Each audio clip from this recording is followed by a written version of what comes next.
وعلى آل بيته الطيبين الطاهرين واللعنة على أعدائهم أجمعين من الآن إلى قيام يوم الدين. أما بعد، فقد قال الله في كتابه الكريم: بسم الله الرحمن الرحيم. إن الدين عند الله الإسلام.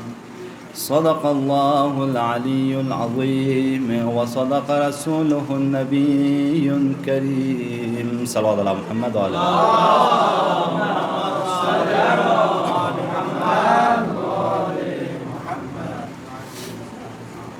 عزیزان گرامی قدر، عزاداران ابا عبداللہ الحسین، محبان حیدر کرار، ماہ محرم الحرام کی آج 6 تاریخ ہے۔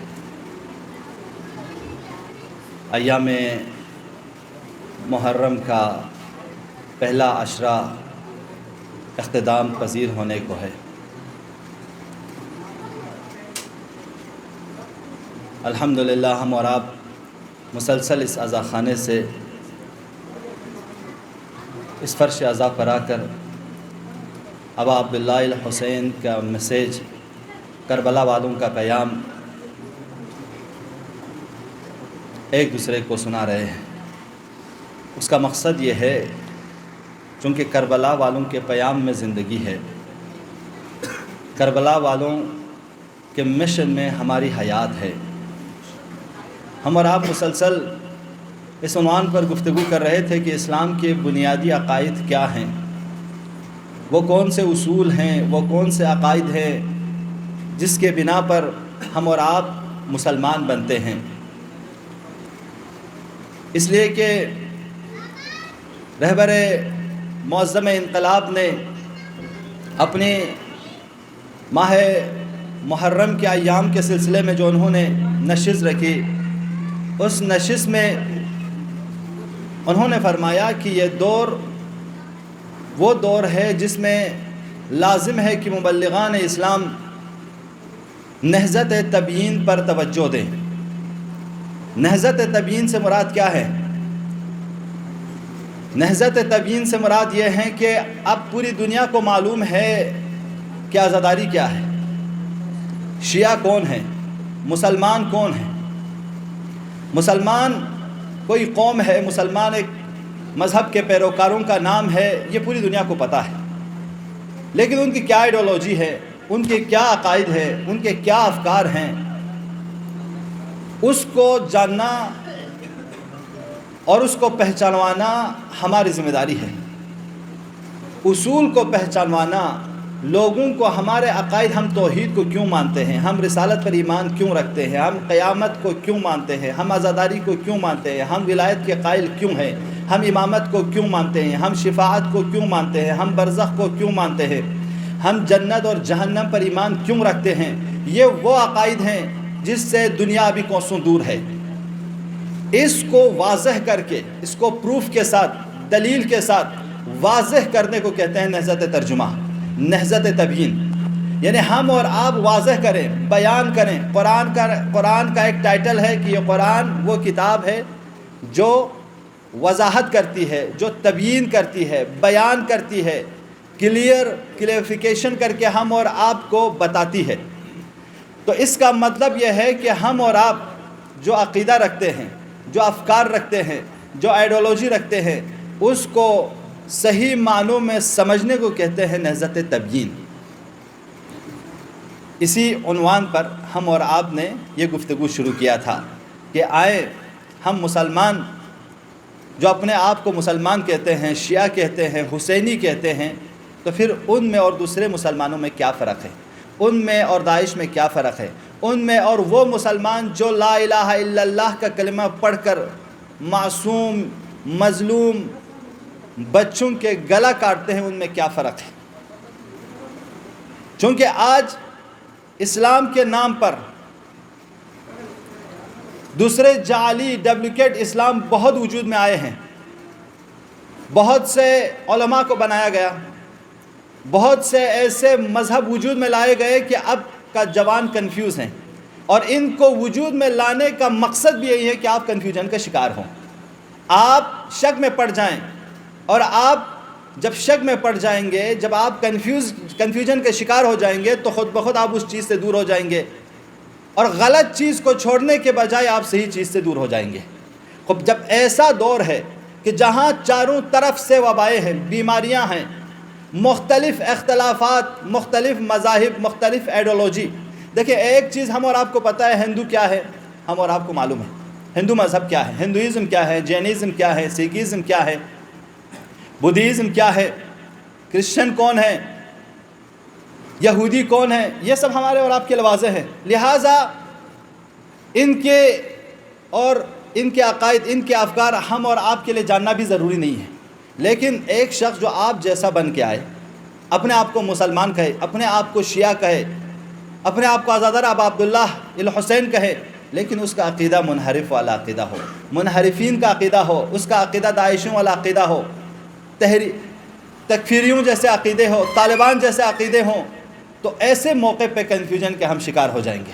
لہٰذا ہم سنی دنیا میں، شیعہ دنیا میں، جب یہ دشمنان اسلام جب یہ پروگرام بنانے لگے کہ دیکھو ہم مسلمانوں کو آسانی سے توڑ نہیں سکتے جب تک ہم ان کے کاموں کے ذریعے جو وہ کرتے ہیں اس کے ذریعے ہم ان کو توڑ سکتے ہیں، لہٰذا بہت سے روحانی ایسے پیدا کیے گئے جو لباس روحانی، شیعہ روحانی پہنتے ہیں ان کو لباس کو پہنا کے لایا، جو لباس سنی علماء پہنتے ہیں اس لباس کو پہن کے لایا، تو بالکل اتنا خطرناک ماحول بنا دیا کہ آپ ایسے موقع پہ آپ وہ کچھ کہہ رہے ہیں، یہ کچھ کہہ رہا ہے، اب ایسے موقع پہ جوان ہو یا عوام ہو کنفیوژن کا شکار ہوگا۔ ایسے موقع پر امام جعفر صادق کی یہ حدیث ہم اور آپ کو نجات دیتی ہے۔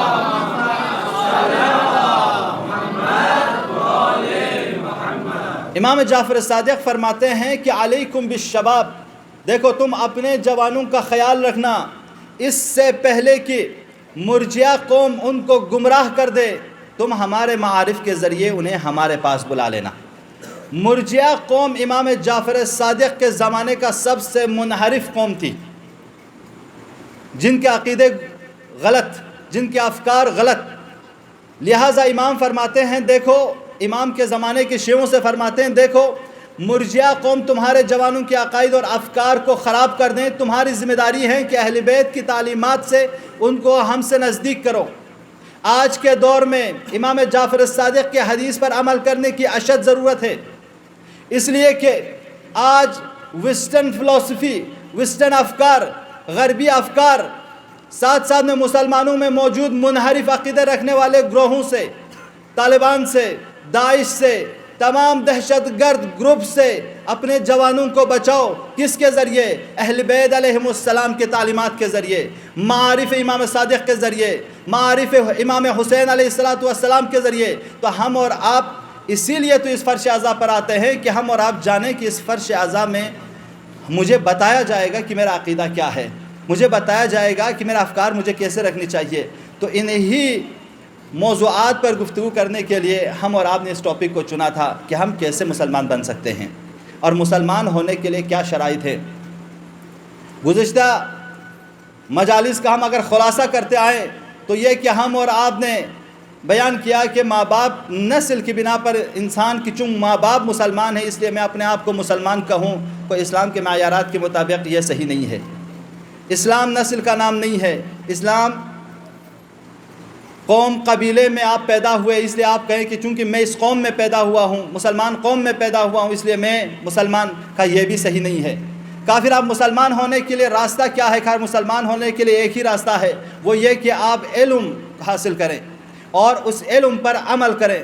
وہ علم کیا ہے کہ جس کے بنا پر میں مسلمان ہوں گا؟ توجہ کیجئے گا جوانوں، آپ موضوع سے مل چکے ہیں ہم لوگ۔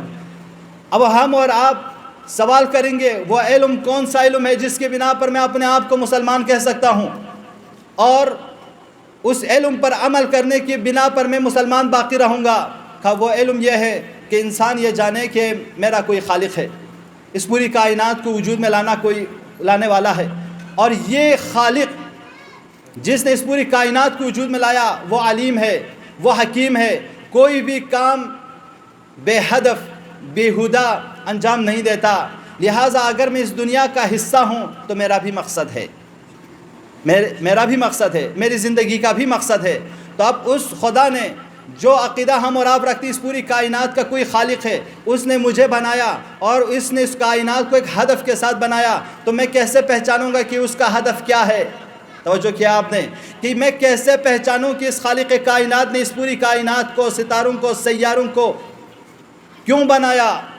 سورج، چاند، ستارے، انسان، مخلوقات، ان سب کو کیوں بنایا؟ میں کیسے پہچانوں؟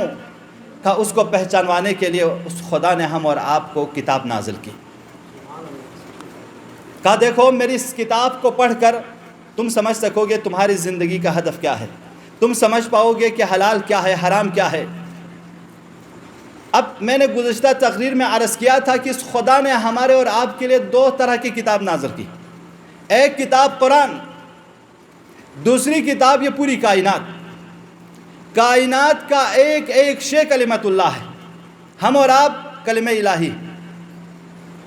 دنیا کے ذرہ ذرے سے لے کر کائنات کے بڑے کہکشان تک آپ جائیے، یہ سب کلمت الہی ہے، یہ سب کتاب الہی ہے۔ خدا نے کہا دیکھو تم دو طریقوں سے مجھ تک پہنچ سکتے ہو، یعنی مجھے پہچان سکتے ہو۔ ایک طریقہ یہ کہ اپنے اطراف میں نگاہ کرو، آفاق پر نظر ڈالو، انفس پر نظر ڈالو، اپنے آپ پر نظر ڈالو اور اس پوری کائنات پر نظر ڈالو۔ تو ایک ایک ذرے پر جب تم تحقیق کرنا شروع کر دو گے، تم خود بخود پہنچو گے۔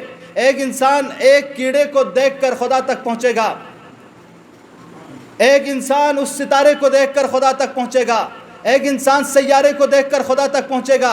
یہ راستہ ایک ہے، یہ پوری کھلی کتاب ہے، ہر ایک پڑھ سکتا ہے۔ جو جتنا ریسرچ کرے گا خدا کی اس کتاب پر، وہ اتنا خدا کو پہچانتا جائے گا۔ لہٰذا کارل نے ایک کتاب لکھی، اس کتاب کا ہے کہ دا مین ان نون، انسان موجود ناشناختہ، یعنی انسان جس کو ابھی تک کسی نے پہچانا نہیں۔ اس نے اپنی اس کتاب میں لکھا کہ میں نے سائنس کے ذریعے سے انسان کو پہچاننے کی کوشش کی، کما حق سائنس نے بھی مجھے نہیں پہچانوایا۔ میں جامعہ شناسی، سوشولوجی کے ذریعے انسان کو پہچاننے کی کوشش کی، وہاں سے بھی انسان کو نہیں پہچانا۔ دوسرے ذرائع سے وہ تمام علوم کا نام لیتا ہے، پھر آخر میں وہ اپنی کتاب کا نام رکھتا ہے۔ دیکھو انسان ایک ایسی موجود ہے جس کو ہم پہچان ہی نہیں سکتے۔ جب اس کائنات کا یہ انسان خود کو پہچاننے سے قاصر ہے کہ میں آخر کیا ہوں، مادہ ہوں، جسم ہوں، روح ہوں، مخلوقات میں کون سی مخلوقات ہوں اس دنیا میں، جو پہچاننے سے وہ خود قاصر ہو، تو وہ انسان کہتا ہے کہ دیکھو یہ انسان ایسی موجود ہے جس کو ہم کما حق نہیں پہچانتے۔ تو جب ہم اور آپ میں وہ علم نہیں کہ ہم کائنات کے مخلوقات کو صحیح طور پر پہچان سکے، تو لازم ہے ہر انسان کہے گا پروردگارا تو ہم کیسے پہچانے کہ اس کائنات کو، اس کائنات میں موجودات کو ہم کیسے پہچانے، میری زندگی کا مقصد کیا ہے؟ تو اس وقت کہا دیکھو اگر تم صحیح معنوں میں سمجھنا چاہتے ہو تو یہ قرآن ہے، اس کے تعلیمات کے مطابق جانو۔ علامہ اقبال فرماتے ہیں جب ان کے باپ نے ان سے پوچھا کہ تم قرآن کو کیسے پڑھتے ہو، تو علامہ اقبال فرماتے ہیں میں قرآن کو ایسے پڑھتا ہوں جیسے کہ یہ آیتیں مجھ پہ ابھی نازل ہوئی ہیں۔ انسان جتنا قرآن پر دقت کرے گا اتنا وہ کائنات کی دوسرے ذرات کو بھی پہچانو گے آپ۔ آسمان کیوں بنایا اسے سمجھ میں آئے گا، ستارے کیوں بنائے سمجھ میں آئے گا، انسان کو کیوں بنایا سمجھ میں آئے گا، کس چیز سے بنا سب سمجھ میں آئے گا جب انسان قرآن کو اس طرح دقت پڑھے۔ علامہ مودودی فرماتے ہیں کہ میں نے کائنات کے تمام کتابوں کو پڑھا، بہت بڑا علامہ گزرا ہے علامہ مودودی، بہت بڑے اسلامک اسکالر گزرے ہیں۔ وہ فرماتے ہیں میں نے کائنات کے تمام فلسفیز کو پڑھ لی، کائنات کی تمام کتابوں کو پڑھنے کی کوشش کی، جتنے جو جس مذہب کی جتنی بڑی کتابیں سب کو پڑھنے کی کوشش کی، اور میں نے پڑھی اپنی عمر تک، لیکن جو معارف، جو حقائق مجھے قرآن پڑھ کے حاصل ہوئی وہ کسی اور سے حاصل نہیں ہوئی۔ اور جب میں قرآن کی طرف متوجہ ہوا میں بہت بزرگ ہو چکا تھا، میں نے کافی عمر گزار دی تھی، اور وہ خود لکھتے ہیں کہ میں افسوس کرتا رہا ہے کاش میں اس پر پہلے دقت کرتا۔ جوانوں یہ وہ قرآن ہے۔ یہ قرآن کیا ہے؟ قرآن کی ایک آیت بتاؤں گا، اس کے بعد خود آپ فیصلہ کر لینا جوانوں۔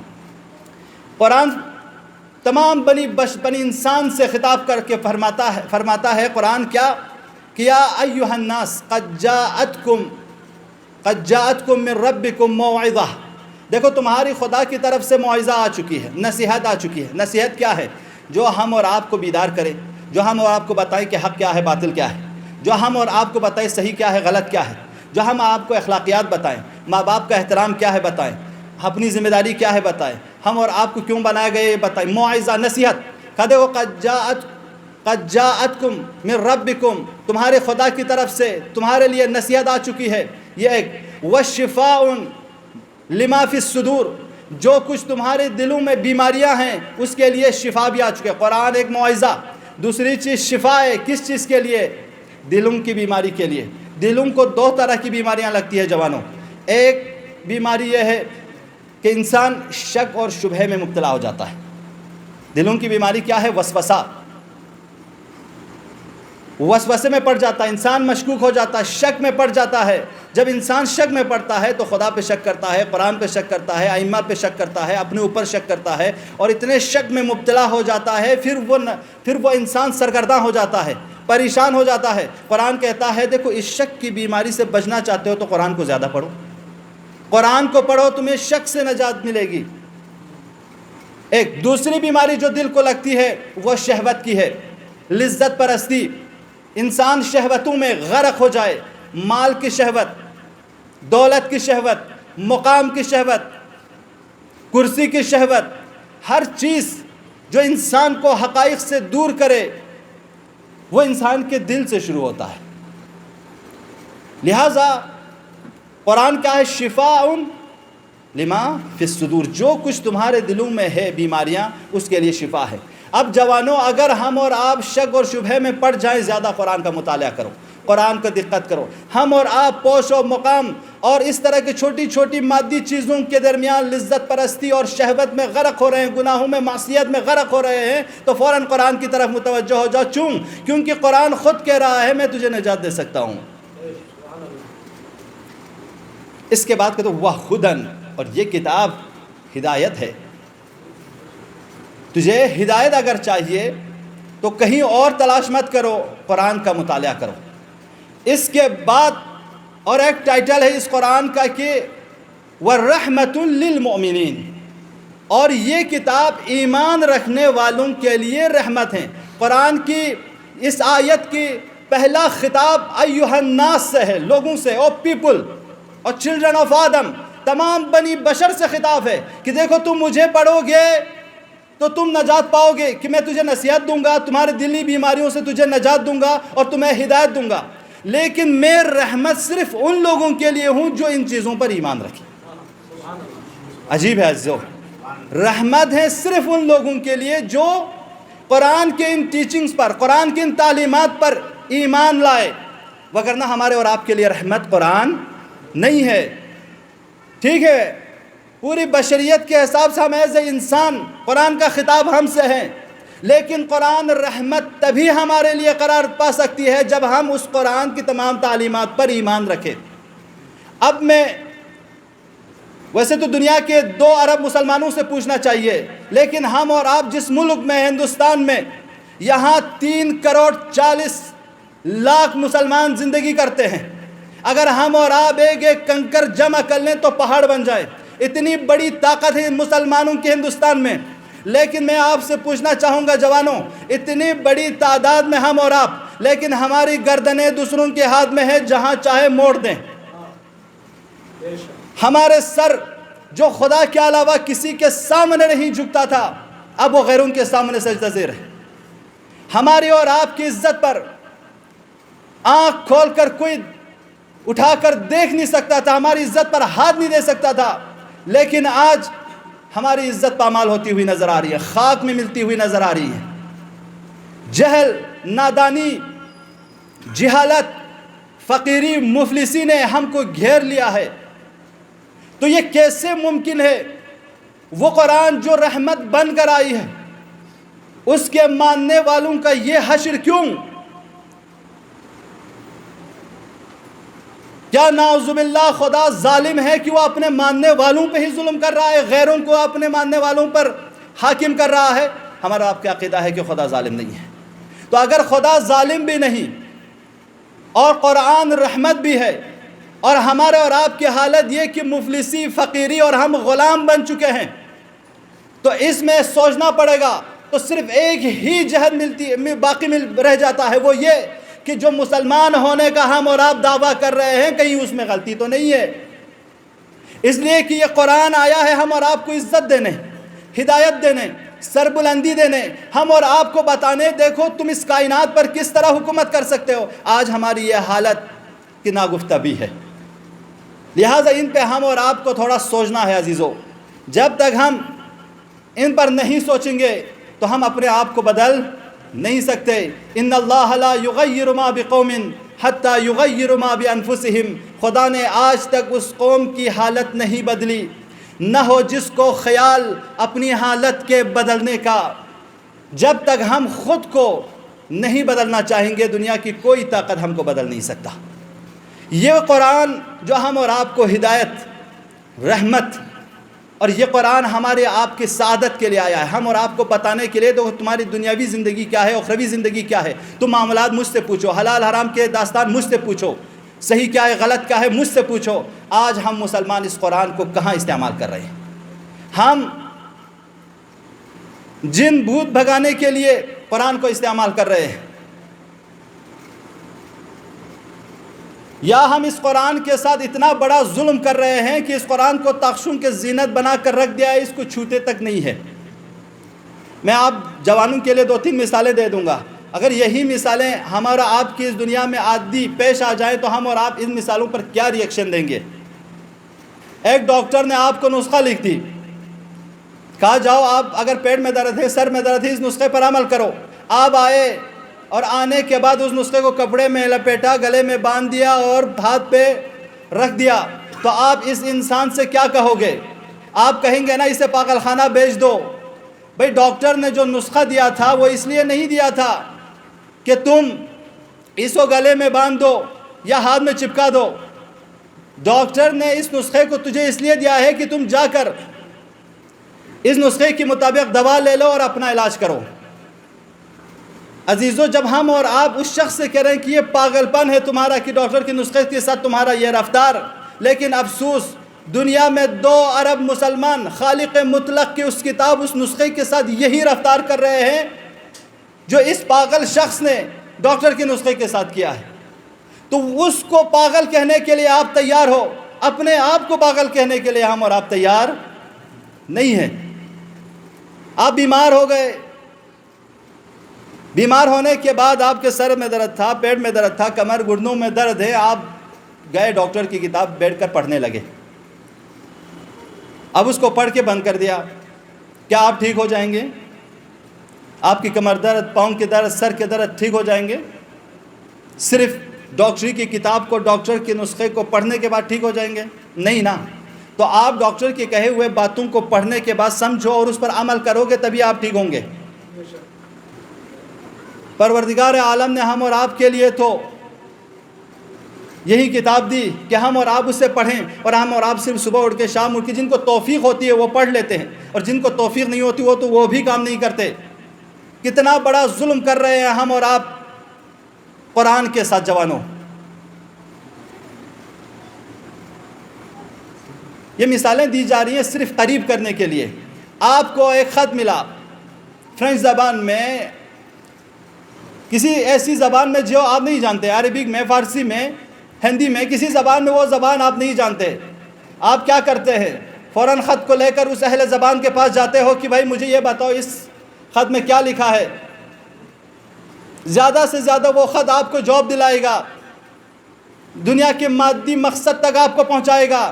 اس کے لیے آپ اتنا بے چین کہ اہل زبان ڈھونڈ رہے ہیں اور جا کے اس خط کو پڑھ رہے ہیں، اس مضمون کو سمجھ رہے ہیں۔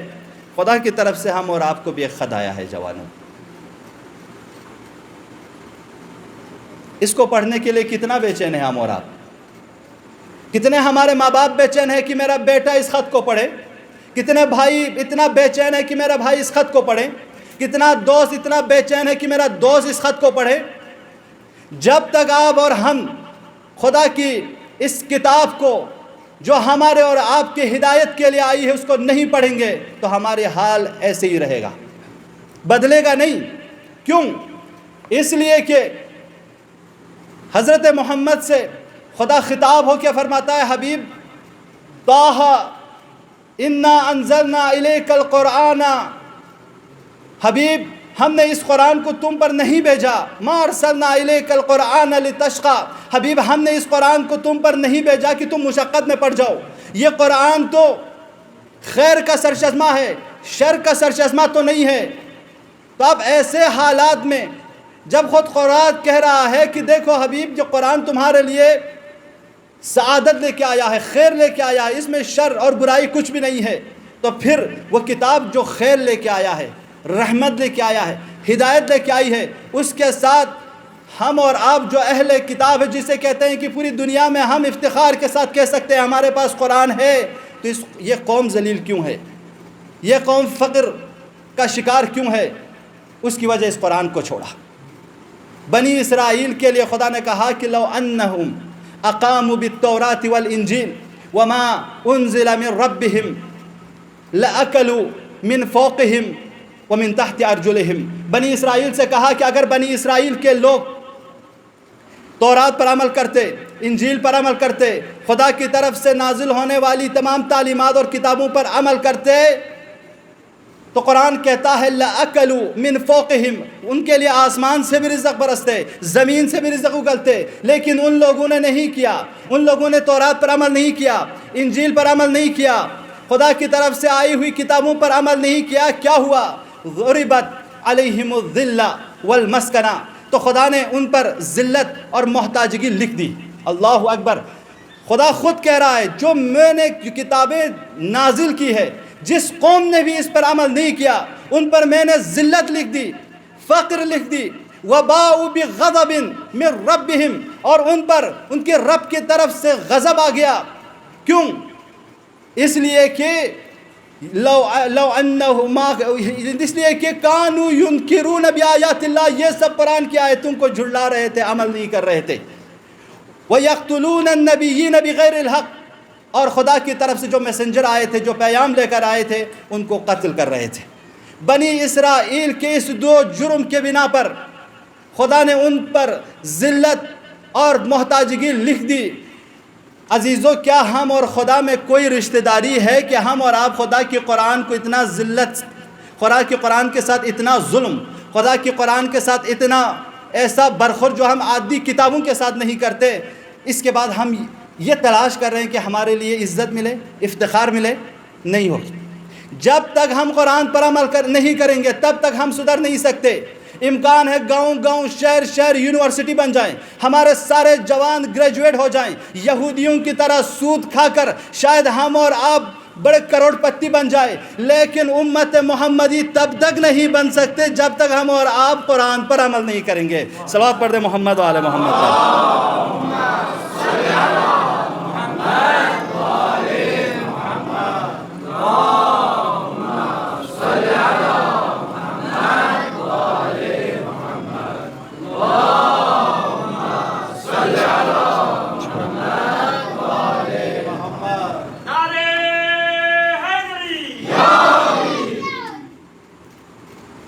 لہٰذا عزیزان گرامی، تو یہ دور وہ دور ہے جس میں ہم اور آپ کو تھوڑا سا اپنے اوپر تھوڑا سوچنے کی ضرورت ہے کہ ہم اور آپ خود اپنے سے سوال کریں ان چیزوں کو لے کر۔ یہ مثالیں چھوٹی چھوٹی مثالیں اس لیے دی، آپ لوگ تو الحمدللہ گریجویٹ، پوسٹ گریجویٹ سٹوڈنٹس ہیں، ڈاکٹریٹ سٹوڈنٹس ہیں، آپ لوگوں کے لیے نہیں، چھوٹے چھوٹے بچوں کے لیے میں نے یہ مثالیں پیش کی تھی تاکہ وہ بھی سمجھیں۔ لیکن عزیزو، ہم اور آپ لاکھ پی ایچ ڈی کریں، ٹرپل پی ایچ ڈی کر لیں، لیکن خدا کی کتاب کو چھوڑ کر ہماری اور آپ کے لیے نجات نہیں ہے۔ ہماری پی ایچ ڈی قرآن کی آیتوں پہ ہونی چاہیے نا، ہمارے اور آپ کی تحقیق، ہمارے اپنی تعلیمات جو آپ لوگ سیکھ رہے ہو اس کو تھوڑا قرآن سے جوڑ دیجئے، تب کامل ہوگا۔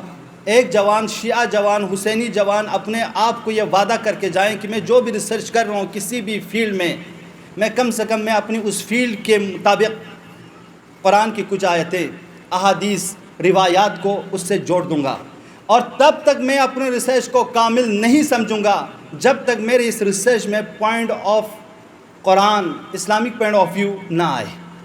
یہ آج آپ جتنے بھی یہاں پہ پی ایچ ڈی اسکالرس ہیں، الحمدللہ کافی تعداد میں یہاں اسٹوڈنٹس ہیں، وہ اپنے لیے یہ عہد کریں کہ اب سے میں جو ریسرچ کر رہا ہوں اس ریسرچ میں قرآن کا نقطہ دیکھنا چاہوں گا.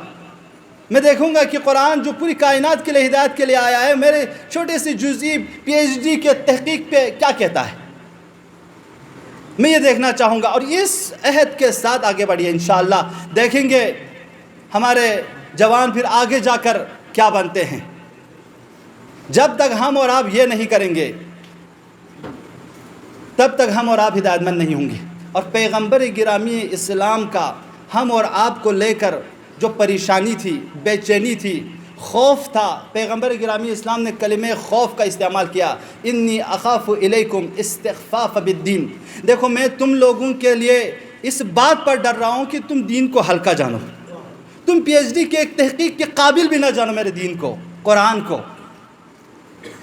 میں ڈر رہا ہوں اس بات سے. آپ نماز، روزہ، حج یہ سب کرتے ہو نوجوانوں، ان سب کا امپیکٹ کیا ہے؟ نماز اگر ہماری نماز ہو جائے تو تنہا عن الفحشاء ہے، ہم اور آپ کو فاحشات سے، برائیوں سے روکے گی. لیکن اگر ہماری نماز نہیں ہو، لوگ شراب پی کے بھی نماز پڑھ رہے تھے، ایسے مسلمان بھی تاریخ اسلام میں گزرا ہے.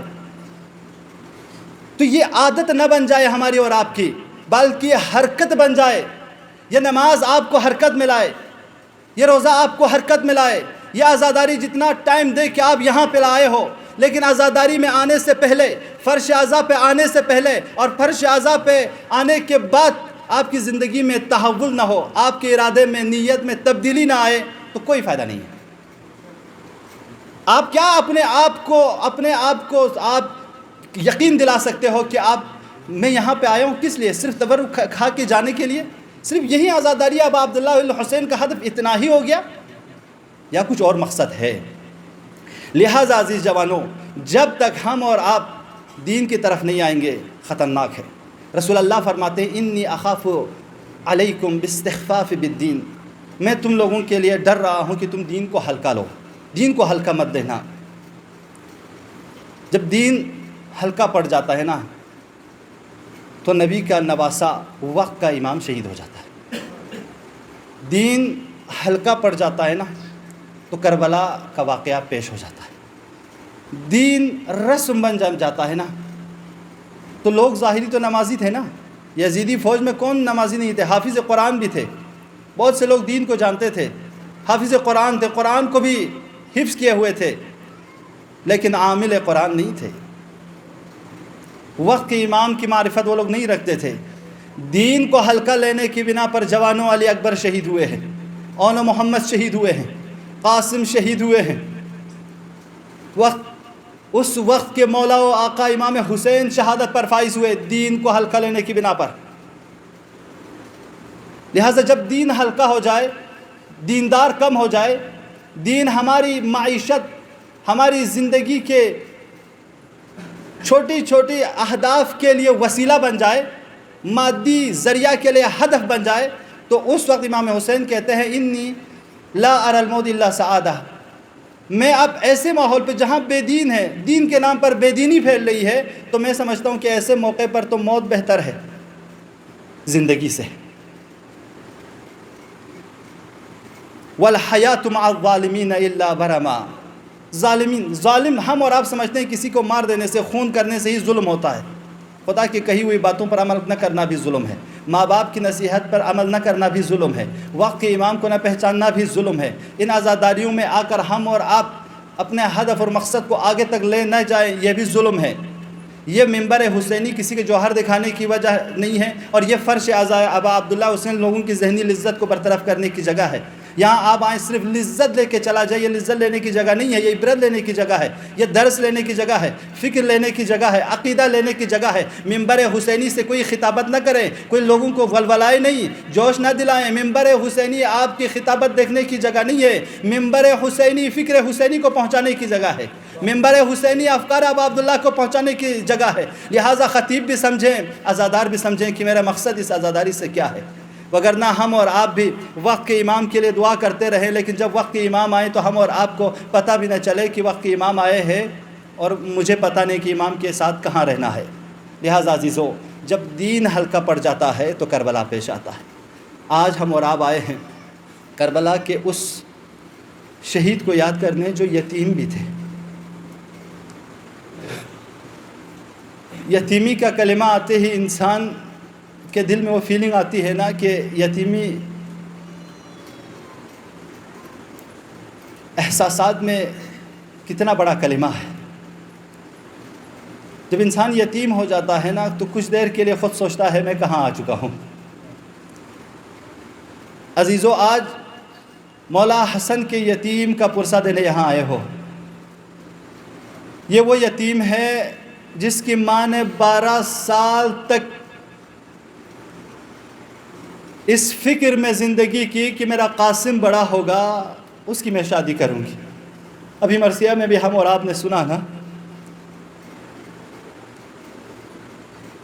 لیکن وہ ماں شب عاشور جس 12 سال تک جس کی زندگی کے لیے دعا کی ہو، اب شب عاشور وہ ماں اپنے اس بچے کی شہادت کے لیے دعا کر رہی ہے۔ سلام ہو اس ماؤں پر۔ عزاداران ابا عبداللہ الحسین، حضرت قاسم کی شہادت واقعاً درس ہے، اس میں عبرت ہے۔ حضرت قاسم کی ماں جب بے چین ہوئی تو شب عاشور قاسم کو بلایا، قاسم ادھر آؤ بیٹے، دیکھو قاسم کل مولا پر اپنے آپ کو فدا کر دینا۔ جی امی ضرور۔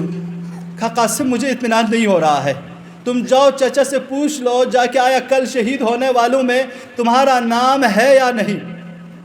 سوچنے والا حضرت قاسم مولا حسین کے پاس شب عاشور آئے، زانوِ ادب طے کیا، آقا مولا کیا میں کل شہید ہونے والوں میں میرا نام ہے یا نہیں؟ آرام آرام سے سننا عزیز ہو۔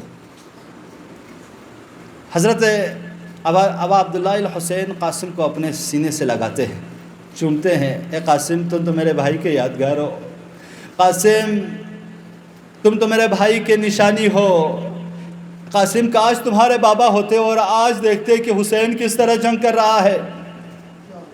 کافی گفتگو ہوئی حضرت قاسم اور امام حسین کے درمیان، لیکن پھر سوال کیا، مولا کیا کل شہید ہونے والوں میں میرا نام ہے یا نہیں؟ ایک دفعہ ابا عبداللہ الحسین نے کہا، قاسم دیکھو تمہاری ماں کو تمہاری سب سے زیادہ ضرورت ہے۔ قاسم ماں نے تیری جوانی کے لیے دعا کی ہے، تمہاری ماں تنہا ہو جائے گی قاسم۔ بس اتنا کہنا تھا، قاسم تڑپ کے کہتے ہیں، آقا میری ماں نے ہی تو بھیجا ہے کہ کل میرے نام شہیدوں میں ہے یا نہیں۔ اجرکم اللہ۔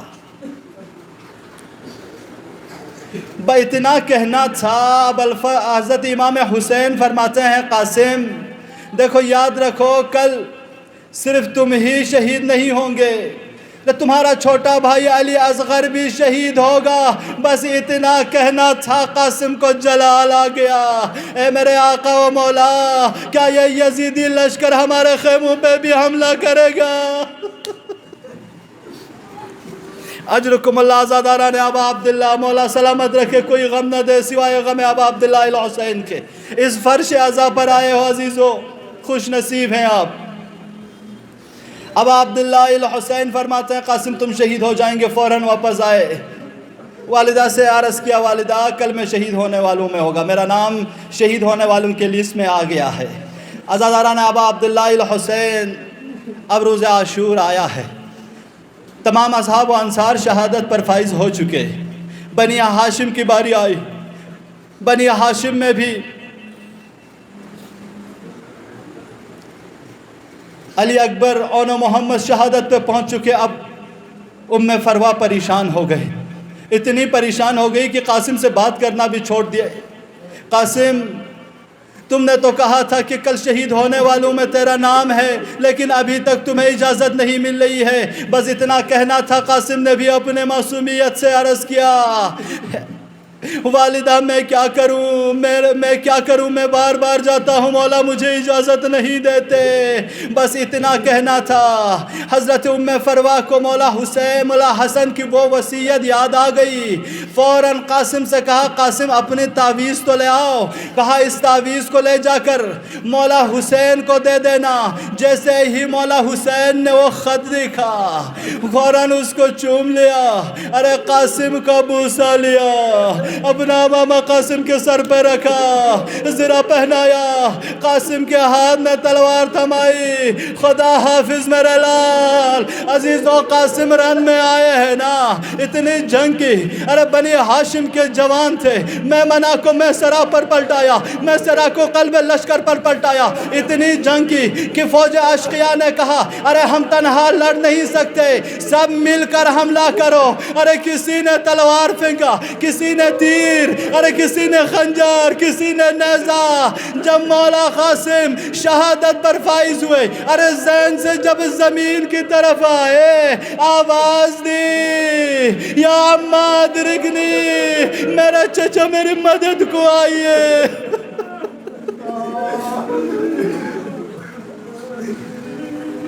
اجرکم اللہ زاداران ابا عبداللہ الحسین۔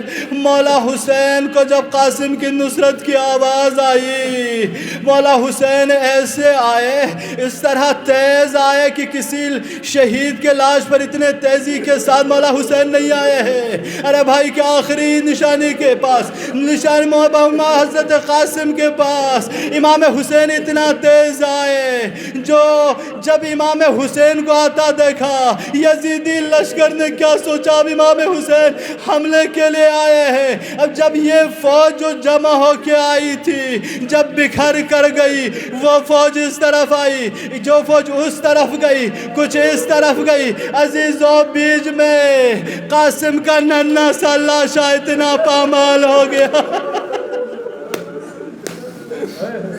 کربلا میں 2 شہید کے لاشیں پامال ہو گئے، ایک مولا حسین کا لاشا پامال ہوا، ایک شہزادہ قاسم کا۔ بس فرق اتنا ہے کہ امام حسین کے جنازے کو اس وقت پامال کیا گیا جب روح پرواز کر چکی تھی بدن سے، لیکن قاسم کو اس وقت پامال کیا ابھی قاسم کے اندر رمق موجود تھی۔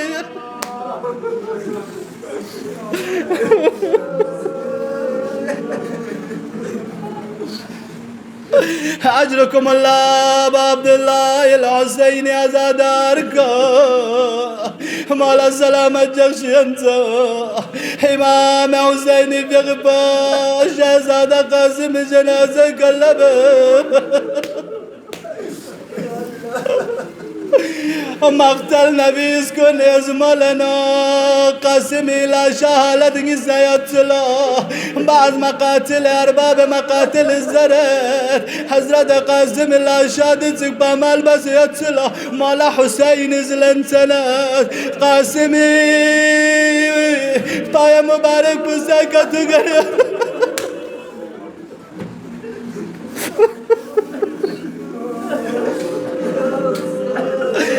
بعض ارباب مقاتل اشبیا چنا حضرت قاسم لاشا دچک پامال سوسیت سو مولا حسین فقباس چادر چنو قاسمی پامال چکن جنازہ کرے خمگائی طرف اس کا دلو۔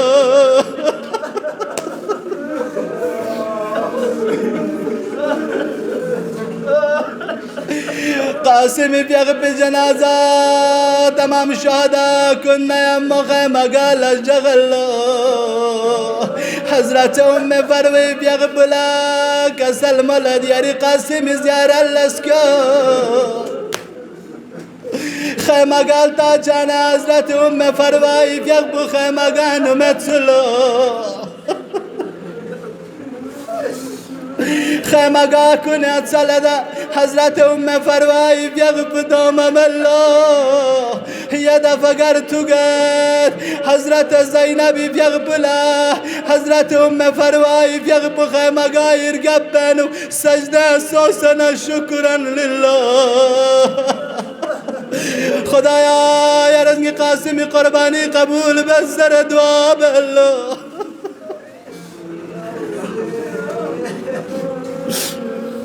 شہزادی زینبی بیغ باز حضرت فروائی بیغ بکرت سے قاسم زیار اللہ یوم اللہ. یہ موقع کہ امام حسینی بیغ بلا رزب اللہ کا مولا یہ قاسمی کھرغیں باس بیت پی گسلق پنگلتنگا مولا حسینی فیق بالسوالا باما ملو یردون اما چی بچسین قاسم اکرغیں باس بیت پی کرتاپا حضرت فروائی شتیتن اللہ اما دی چلس بن سک زربان تالا نمر تخفصا وقتی دی قافلہ کون کوفن شامی بازارنا نزت آخر کار مدینہ نلب اللہ سا قبر رسول کسکتد اما حضرت فروی بیغبا جنت البقی طرف اسکت اللہ قبر امام حسنی کسکتنا یا حضرت قاسمی خونه غلطایت پی گسلاق بوده قبر پی که شخصنا دعا بالله یعنی آقا مولا یعنی آخری نشانی قاسم مولا با عبدالله الحسینی که ندفاع بر شهادتی که تنسه